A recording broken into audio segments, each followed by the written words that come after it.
Aw, yeah. It's Monday Morning Mechanic. This is the Dirt Bike Channel podcast where me and my wife chit-chat about what we saw in Supercross. Karen, how you doing? I'm pretty good. Thanks for asking. So what did you do over the weekend? Oh, you know, little of this, little of that. Little of Supercross in Anaheim.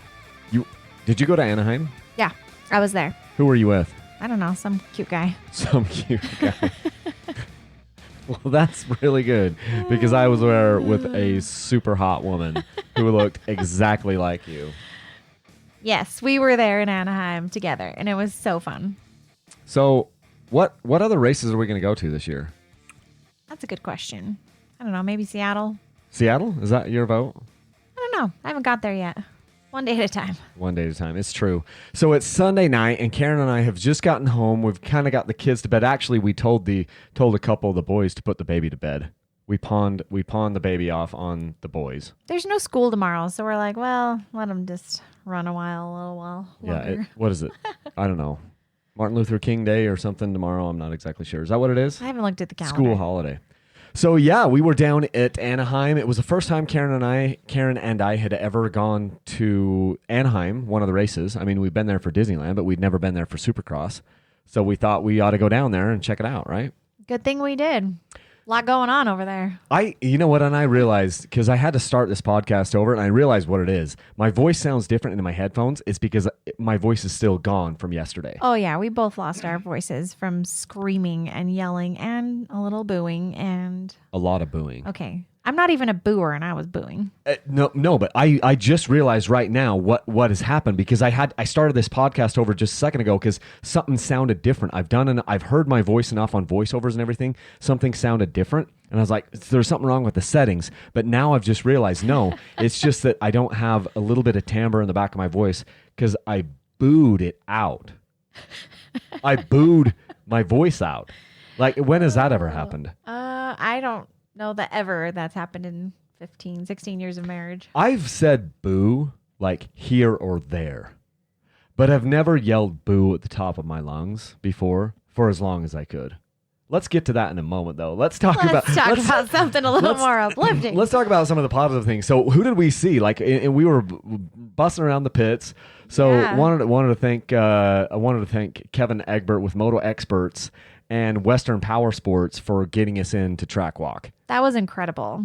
Big shout out. Thank you. Big shout out there. That was super amazing. Fly, Western Power Sports, Moto Experts. They got us in on track walk, which we've done that twice now, and that was incredible.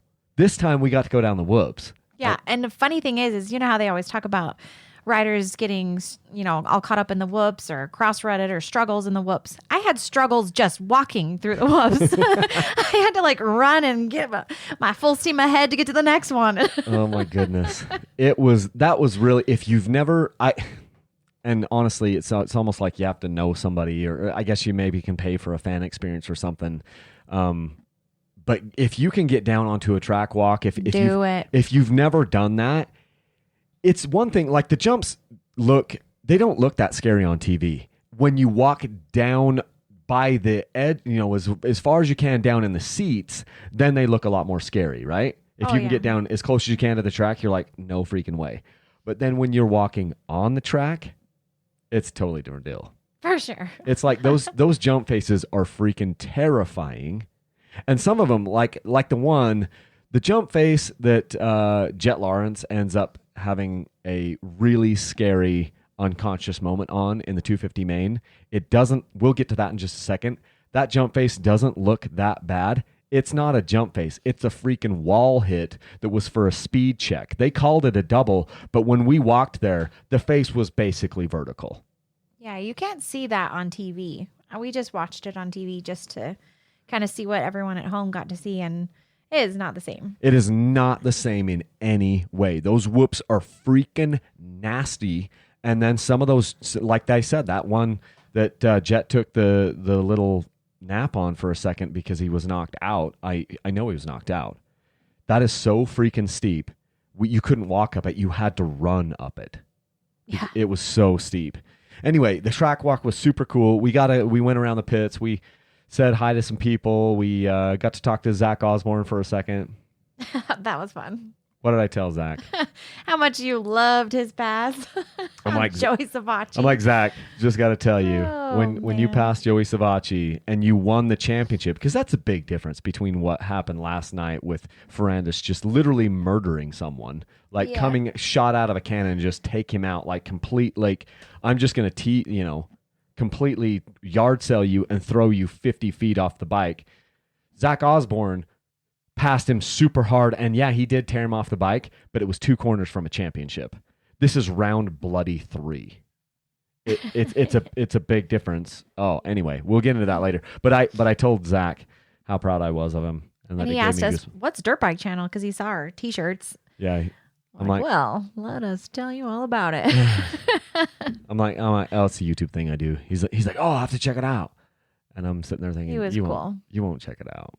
You won't Even if he doesn't, it was really nice of him to even just notice. Yeah. That was cool. He was nice. And then we go up because the line, we just jumped in that line because we saw it was pretty short and it was Zach Osborne. And then we noticed that it was a line for Zach first and then Justin. Dean Wilson. No, it was Justin Anderson and then Jason Dean Wilson. Anderson. Jason. We were joking actually at the tracks because half of the guys are named Justin. There was one point when we were watching some qualifying rounds and all 4 or so of the top guys were named Justin, and it was so funny. Yeah. So I'm it like, was. when in doubt, just say Justin. Yeah, we decided that if you say Justin, you got a 30% chance that it will be right anyway. But yeah, so it was Jason Anderson, and when we got to Jason, he was like, he'd already signed the thing to give to us, and we're like, hey, Jason. Jason. We're like, Jason, we don't need your autograph. We'll just get a picture with you. He's like, okay, cool. Yeah, there's, Justin Brayton, Justin Barsha, Justin Hill, Justin Bogle, Justin Cooper. Yeah. So, I mean, it was just good times, Anyways, carry on. Yeah, it's pretty crazy. Anyway, so it was fun. It was fun to get some pictures. Karen also weaseled us in to get a picture of the king. I weaseled. I'm like, Karen, stop. And I stopped her and pointed her shoulders, and she could see Jeremy McGrath. Yeah. And so then she just kind of like slips around these people, and she's like, beelined over there. and she's like, hey, can we get a picture? And so she's like, takes a little selfie with. Well, and I did apologize. I'm like, I know this is probably so bad. I'm so sorry, but can we have a picture? Because I'm sure he's got that so much in his life. But then, say what he did. He just grabbed you by the hip. Yeah, he just grabbed my waist and just pulled me right in. He's like, yeah, sure, let's go. And I'm like, this is so great. So apparently, Jeremy McGrath has taken pictures with a lot of women because he just like grabbed Karen by the hip and just like spun It was her not around. inappropriate. Let me just clarify. He was very appropriate. He was just posing for a picture. But it was quick and it was efficient, right? Yeah. Yeah. So it was super fun. Well, we also saw Grant Langston. Oh, yeah. We were walking out of track walk Yeah. and like Kevin Egbert is sitting there rubbing shoulders with Grant Langston like they're old beer buddies or something like that, and Not beer buddies. but it was like they were, right? I got your back, Kevin. But that's what it looked like. They looked Kyle like, here, throw you under the bus, but I got your back. I said it looked like they were old beer buddies. But Anyways, let's get to focus. Let's focus. Anyway, Crazy. Karen's trying to keep us on track here. So, Austin Faulkner, let's talk about him first because he nailed his heat race. Wasn't it Austin Faulkner that like dominated in the heat race and then Christian Craig dominated the other heat? I think so, yeah. I'm not 100% sure on that one.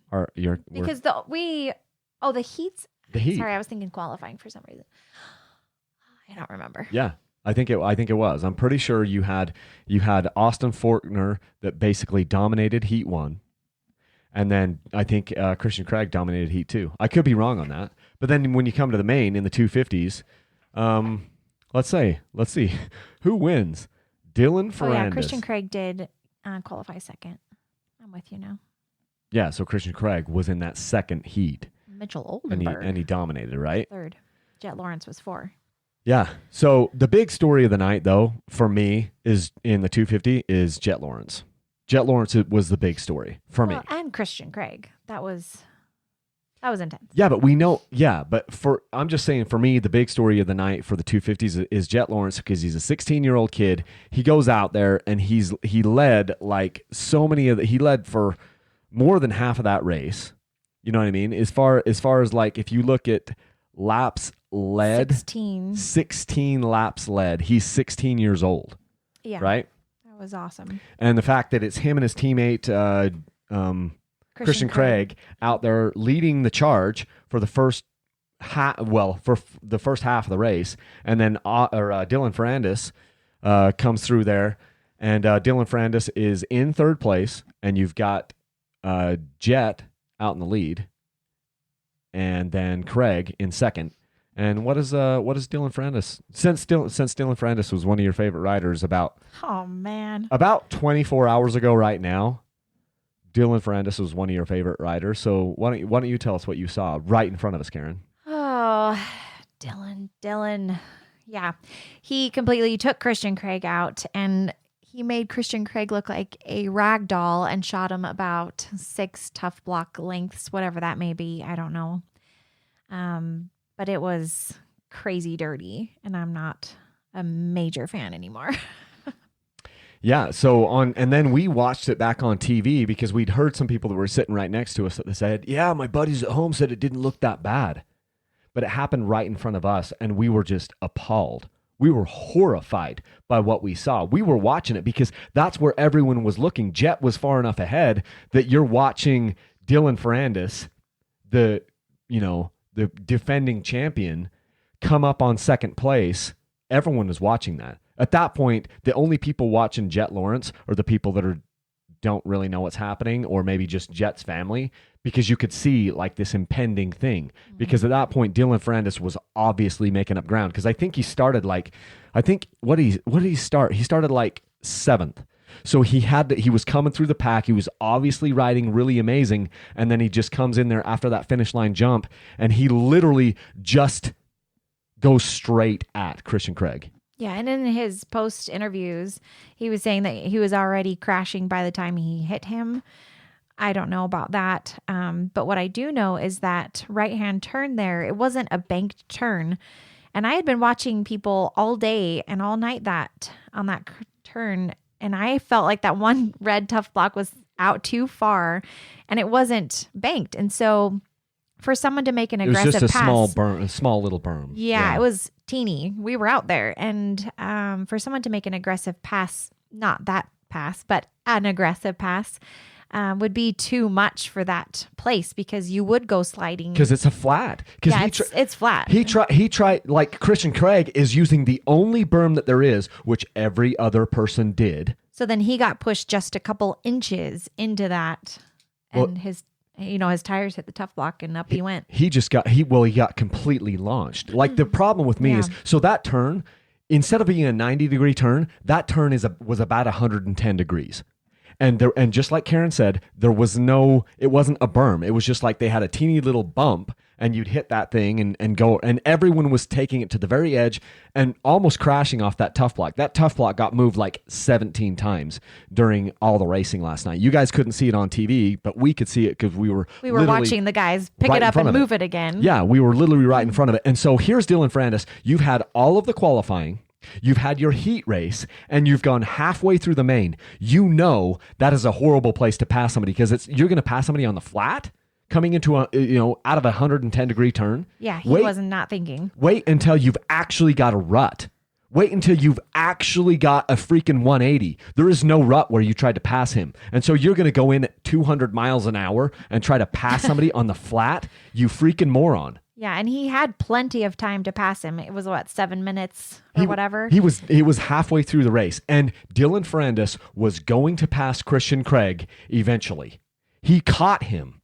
Dylan Ferrandis was going to win that race. From the moment that he started making passes, he was the best rider on the track in that main event. Yeah. Like, there was no question about it. But that move was absolutely despicable in my mind. And the more I've watched it on TV, the worse I think it is. Yeah. And so anyway, not that I feel any passion about that, but then at the race, because we'll stop talking about Dylan after this.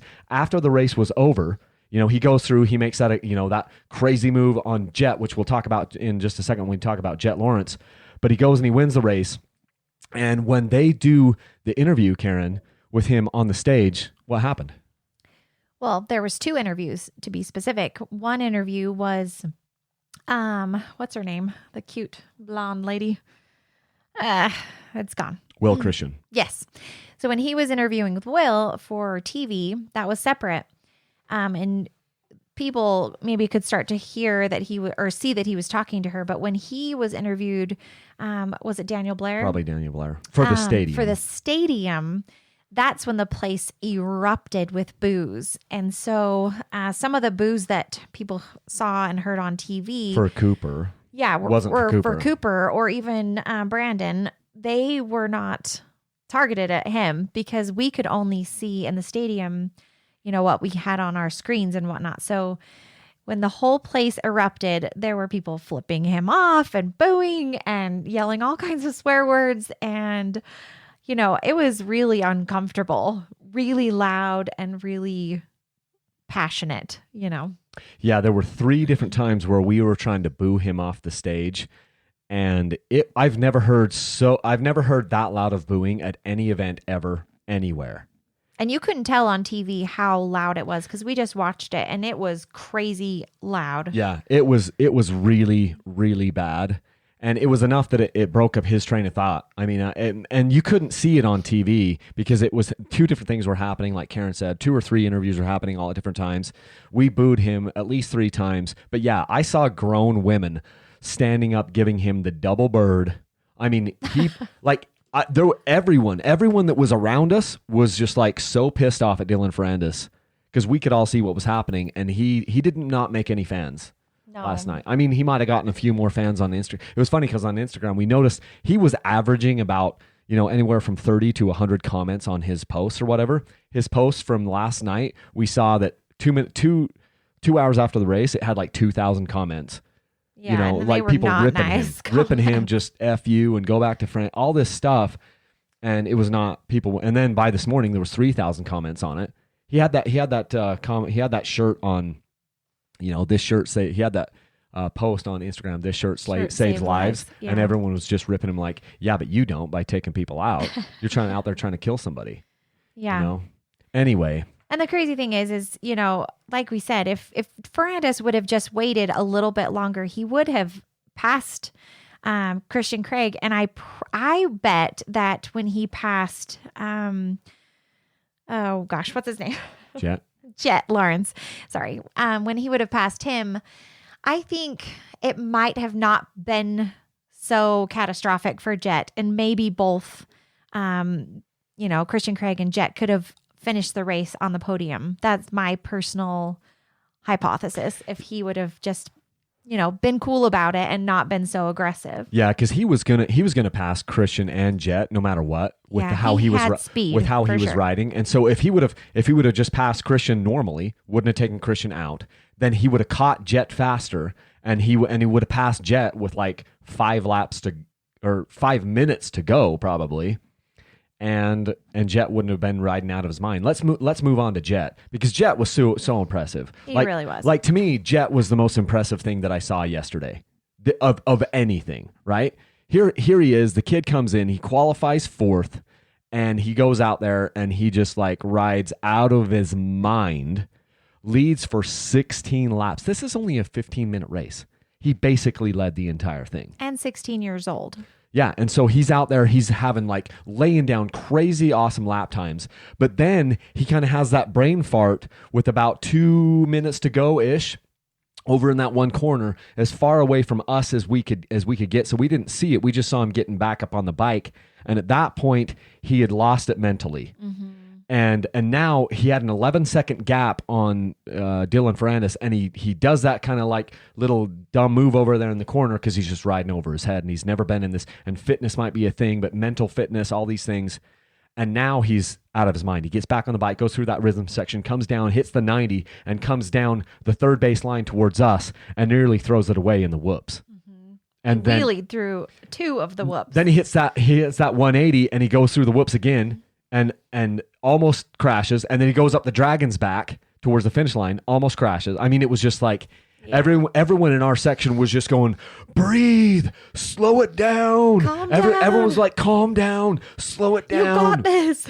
you know, because you're just a few laps away from your first win ever. And but at that point, I'm like, I could see where Dylan Ferrandis was, and I'm like, Dylan's going to catch him. Dylan's definitely going to catch him and beat him. And you could just see it. You could see it was going to happen because, to Dylan's credit, Dylan was the better rider yesterday. He was the better rider. He was faster. He was more experienced. But Jet is just like this young kid coming up there, and it was so awesome to see. And then it was just heartbreaking. That was one of the coolest half laps that I've ever seen. That little battle that Jet was having with Dylan. But you could just tell. I could tell. I'm like, this is not going to end well for Jet. He's giving it everything he's got and more. Yeah, because now Jet is riding at 105% of what he has left, and Dylan wasn't. Dylan was riding at like 95%, maybe 95, 98, 100%. But Dylan has more experience, more stamina. He's stronger. He's older. He's got the mental toughness. Mental toughness. You know what I mean? He's just more experienced. And then when Jet, I'm sitting there thinking, as Jet's parents, you're like, this is your baby. Because we've got a 14-year-old daughter. And so Jet is 2 years older than our daughter, maybe like a year and a half older. I'm not exactly sure. And you're just sitting there thinking as a parent, here he is. He's going to win the race. He's going to win the race. He's going to win the race. No. This French demon monster is coming up to him and he's going to take him out. And then all of a sudden. Because we were already mad at Dylan, you know, and he's like, he's the dark horse coming in. And he's riding a black horse. He's riding a black bike, blue and black bike. He literally was the dark horse with the hair on fire. You know what I mean? Like Dylan was playing the ultimate bad boy at that moment. And then he comes up and he makes that pass on Jet. They have a couple, swapping paint things happening. And then next thing you know, here's Jet. He's doing a stoppie up into a wall. Riding his front wheel into the steepest wall face on that track. Flips over the handlebars. And the bike comes down on top of him, like smacks him in the back of the head, back of the neck. And he goes limp. I know he was knocked unconscious because he went limp. Completely limp, didn't move. You're on a jump face, bro. If you're awake, you're going to be trying to get out of the way. But he was completely motionless. On TV, they didn't really show that. They kind of panned away. They panned away and they showed Dylan going over the finish line. But we are all screaming and staring like at a kid, lifeless, unconscious, not moving on a wall face. It was so scary. And then after a few like eerie seconds, that seemed like it took forever. It was like 15 seconds. Well, no, after a couple of seconds, then his helmet rolled downhill. And so maybe some people thought he was starting to move, but I think his helmet was just moving because of gravity, not because he was actually moving, because he was face down, so lifeless. And my heart was just, oh man, I was so worried. It was heartbreaking because in that moment, I thought he's paralyzed. It was a possibility, right? Because that bike hit him so hard in the back of the neck, back of the head area that it's like, oh man. But he ended up being able to stand up. They give him a 9th place officially. He finished ahead of Austin Forkner because Austin Forkner had a hard night. Yeah. He did. He had good practices. Yeah, Austin Forkner qualified number 1. Absolutely dominated in his heat race, and then he goes through and struggles with a 17th in that main event. This is where Austin Forkner has to have some adversity here because it's like he has everything going for him, and he's got the speed, but he's got a little bit of an Eli Tomac in him. You know what I mean? When he's on, you can't catch him. Yeah. But he's not that consistent. He lost the championship last year because of it, because of an injury, because he couldn't quit wrecking the bike. And same thing happened last night. He's super fast, but he can't stay on the bike yet. He's got to figure that out. And he had a really hard crash there through those whoops and ended up going a lap down to Jet. And so Jet ends up finishing in 9th when Austin is in 17th. Even though Jet didn't finish all of the laps, he still ended up having, because he was a lap up on Austin. So that was cool. And Justin Cooper, he's just Mr. Consistent, right? And so he's holding on. Yeah, he's still got the points lead. So, and that's what Justin Cooper is, taking a page out of Ryan Dungey's book there. And he's like, you don't have to win every single one of them. You just have to be up there. So that was good. That was, and Christian Craig couldn't finish Christian Craig did not finish because his handlebars were completely mangled after that takeout job, the hit job by Dylan Ferrandis. Maybe Dylan Ferrandis is actually Mitch Rapp. Oh my gosh. Just a little nugget in there for you guys. Mitch Rapp actually spent a bunch of time in Paris. Mitch Rapp speaks fluent French. Just so you guys know. Oh, man. This husband of mine. Let's keep him focused, people. Let's go to the 450s. So 450s, Ellie Tomac was on one. He was. Dude, but Ken Roxon got the whole shot, and he led for how many laps? I don't know, 7 or so? Seven. I shouldn't say that because there are some people that won't know who I'm talking about. Eli Tomac was a beast, and he was a man among boys yesterday, and he worked them. And he gave me a fist bump as he was coming through the pits. Eli surprised me because they have this track walk, or this thing where you walk through the riders are supposed to walk through the fans, and they can go down the middle of this is when they're entering the building, entering and exiting entering the arena. 12-foot lane or something. Yeah, they can walk right down the middle of it. They had to their mechanics were pushing their bikes and stuff or whatever, and they could walk right down the middle, which some of them did. Like Austin Faulkner had his mechanic push him right down the middle, so he didn't have to give high fives to anybody. Thanks, Austin. That was really cool of you, bro. He was in a hurry, I think. But then guys like Eli Tomac, who I thought would be having their mechanic push him right down the middle, no, he came across the edge and he fist bumped us. Ken Roxon gave us high fives. Cooper Webb, actually Cooper pushed it, had his mechanic push him down the middle, but we were okay with that. Cool thing about that, before you move on, is Eli Tomac came down and fist bumped everybody or whatever, and people were kind of cheering and saying good luck or whatever. But then Ken Roxon rolls around the corner, maybe 10 feet behind, and the whole place erupted. It was like, Ken Roxon! And so, I don't know. I thought that was really fun that, Ken Roxon's fan base is getting a little thicker. Absolutely, because we watched 40 riders go in and out. No one got as much excitement as Ken Roxon did. No. It was pretty cool. And Ken gave me a high five. Zach Osborne got a bunch of people pretty excited in there. Cianciarulo. But Cianciarulo walked down the middle. Yeah. He didn't high five people. But he still got claps. And he did. So Eli Tomac, he goes out there, he qualifies number 1, and he finishes number 1. Check this out. Ken Roxon qualified number 2. He finished number 2. Cooper Webb qualified number 3, finished number 3. How often does that happen? In the order that they qualified was the order that they finished. Nice observation, Kyle. That is freaking sweet. So Eli Tomac, he obviously laps led. Eli Tomac led a lot of laps. Ken Roxon led 7 laps because Ken led for the beginning of the race, but you could and it was sweet as far as Ken got the whole shot, right? So Ken gets the whole shot. He leads for 7 laps. Ken was riding really, really well, but he brought something up in the post race that was totally obvious to us there, and I was glad that he said it because it drove it home to me more. What did he say? Where did he say he lost the race? In the whoops. They had 2 sets of gnarly whoops that we got to walk down and track walk, and that's where Ken Roxon lost the race because no one was better than Eli Tomac. Most of the people started to try to jump the whoops around, I don't know, halfway point or even a little bit less than halfway. All your 450 riders, or all of them, most of them were trying to skim the whoops, but guess who wasn't skimming the whoops? Well, sometimes he did. Eli Tomac was blitzing them. He was just on fire through the whoops. But the cool thing about it for me, you could tell that Eli was going to win that race or he was going to die trying, which was awesome. It was fun to see Eli like that because that's the Eli that people want to see. Last night. He smiled. Yeah, he starts 10th, which is total Eli Tomac. I don't know why, but the guy can't get a start. Maybe this week they ought to actually practice that once. Eli, go out. Here's what I want you to do in Cortez, Colorado. Once or twice this week, I want you to practice a start. Because if you could get a whole shot, if you can even start in the top 3, I promise you, Eli, there's no one that can touch you. No one. But the cool thing for me was that Ken, how far did he get beat? At the end, Ken was what? 1.9 seconds away from Eli? Yeah, less than 2 seconds. Which gives me hope that this season could be freaking awesome. Yeah.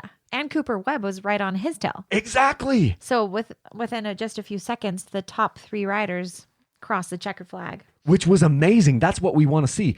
It isn't any fun if Eli Tomac beats people by 27 seconds, which we've seen before. But when you have the top 3 riders within 10 seconds of each other, I mean, I know there wasn't a lot of passing happening during that race. People are like, oh, that was a boring race. I'm sure there are some people out there, but there was a lot of other battles going on that we could see that you couldn't see on TV. And so it was still kind of fun to watch the race. But the better thing to me that I come back with, and I'm going, these riders were all within like 10 seconds of each other, the top three. And Zach Osborne wasn't that far behind, which here's a crazy thing. Zach Osborne finishes 4th, but he qualified 18th. Yeah. What is up with that? Oh, man. The dude's a beast. He is. obviously, something must have happened in qualifying. Like maybe he forgot. Maybe he had his you know what it was? I bet you I know what it was. Because he's riding that Husky. He probably didn't have his airbox drilled out during qualifying. And then when he came out in the main, they put a couple more holes in his airbox for all you guys out there. And then he had like 1 more horsepower. And that was the difference between 18th to 4th. I guarantee you. Oh, my gosh. I guarantee you, Karen, that's what it was. Must have put another hole in his airbox so that thing could breathe a little bit more. Oh, your sarcasm. Anywho, Jason Anderson got 5th. How do you think he did? Him and Zach seemed like they were battling a bit. Banging bars? Like, are they friendly? No. Are they enemies? Are they frenemies? I don't know if Jason probably has some friends, but I don't know if Zach Osborne has I don't know. I don't know. Here's one person I don't think has any friends on the tour is Cooper Webb. I just don't to me, he's kind of like a little, I was a fan of I wanted to see Cooper Webb. I'm a fan of Cooper Webb because what he did on the 250s and stuff, but he's kind of like a little porcupine, like a little prickly pear. I like Cooper Webb. I do too, but I'm just saying, do you think he has mess with my Cooper. Do you think he has a ton of like good buddies on the tour with him though? I don't know. He does seem like he's got his head down and just working hard. Yeah. Zach's got his family. Jason's just chill. Okay, let's talk about AC for a second. AC finishes 6th, Adam C. and Cirillo. Here's what I see about Adam C. and Cirillo. With the things that I've been watching and how I saw him interacting with fans, I think Adam C. and Cirillo is going to be the biggest thing in this sport for the next 7 to 10 years. Adam C. and Cirillo is going to be the biggest thing in this sport. Why do you think that is? Because I think you agree, Karen. Why do you think that is? I mean, partly he's, this is his first year in the 450s and he's doing really well. But he's also got this really cool, personable side of him where, you can just have a conversation or, some reporter will come up to him with a camera in his face and ask him kind of some difficult questions. And he's got some really intelligent and kind of quirky, catchy answers, and I just think he's so entertaining. His personality. Yeah, his personality is awesome. He can get by. He will become the biggest thing in Supercross by his personality alone. Yeah. And he's got the riding. He's got the riding to back it up, because he finished 6th, but he was the 4th qualifier, and there were times where he was the number 1 guy up on the board during practice and things. But Adam C. and Cirillo, he is a dude. That kid is just fun to watch ride, and he's fun to listen to. He interacts with fans in a way that no one else does, and it's just so funny because we were down there in the pits and we're looking, and you've got Adam C. and Cirillo's bike right there and Eli Tomac's bike right there, and it's total like yin and yang. Yeah. Because you've got like one of the most reclusive dudes who is also fast, bad A. Eli Tomac is a bad A on the bike and probably the fastest guy in Supercross most of the time. And then you got this other kid over here who's the complete antithesis, Adam C. and Cirillo. He's like the opposite of Eli Tomac. Yeah, people are asking, hey, can we get a picture? And he's like, yeah, sure. And he comes and just over there and takes pictures with people, and he's so sociable. Out there the whole time. You never see Tomac unless he has to be out there signing autographs. Whereas Adam C. and Cirillo is like life of the party, and he gets it. Like you can see how when he's talking to people and talking to kids, you can see in his face, he's actually there and present. Yeah.